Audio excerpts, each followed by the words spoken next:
নদিয়ার নবদ্বীপ শহরে মোহনবাগান মেরিনার্সের উদ্যোগে অনুষ্ঠিত হলো স্বেচ্ছায় রক্তদান শিবির। শনিবার সকালে নবদ্বীপ শহরের প্রাচীনতম সাধারণ গ্রন্থাগার মঞ্চে এই রক্তদান শিবিরের আয়োজন করা হয়। এই রক্তদান শিবিরে নবদ্বীপ স্টেট জেনারেল হাসপাতালের ব্লাড ব্যাংকের চিকিৎসক ও স্বাস্থ্যকর্মীদের সহযোগিতায় এই শিবির অনুষ্ঠিত হয়। এদিনের এই রক্তদান শিবিরে উপস্থিত ছিলেন নবদ্বীপ মোহনবাগান মেরিনার্সের সদস্যবৃন্দ ছাড়াও বহু বিশিষ্ট ব্যক্তিগণ। জানা যায়, মোহনবাগান ক্লাব দিবস উপলক্ষে এদিন নবদ্বীপ মেরিনার্সের উদ্যোগে এই রক্তদান শিবির অনুষ্ঠিত হয়। এছাড়াও সারা বছর ধরে নবদ্বীপ মেরিনার্সের উদ্যোগে চলে শহরের বিভিন্ন দুস্থ মানুষের মধ্যে বিভিন্ন ধরনের সেবা কার্য।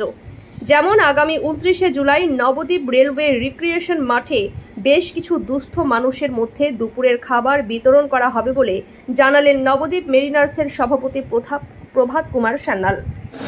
মোহনবাগান বলতে আমাদের কাছে একটা আবেগ, মোহনবাগান বলতে আমাদের কাছে একটা শিক্ষা, মোহনবাগান বলতে আমাদের একটা খেলাধুলার প্রাণবন্ত ব্যবস্থাপনা। মোহনবাগান ক্লাবের যে আমরা যারা মোহনবাগানের ফ্যান এবং মোহনবাগানকে যারা আমরা ভালোবাসি, তারা আমরা সবাই মিলে নবদ্বীপে মেরিনার্স ক্লাব প্রতিষ্ঠা করেছি 2017 সালে। 2017 সাল থেকে আমরা বিভিন্ন রকম সেবামূলক কাজ করছি।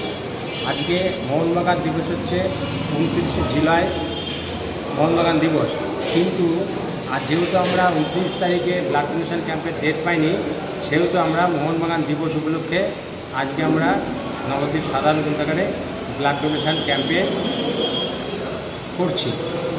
আমার নাম প্রভাত কুমার সান্যাল, আমি নবদ্বীপ মেরিনার্সের সভাপতি। যদি এখনও আমাদের খবরের দর্পণ চ্যানেলটি সাবস্ক্রাইব না করে থাকেন, তাহলে এখনই সাবস্ক্রাইব করুন, সঙ্গে বেল বাটনটি ক্লিক করুন আর পেয়ে যান সব খবরের দ্রুত ভিডিও আপডেট।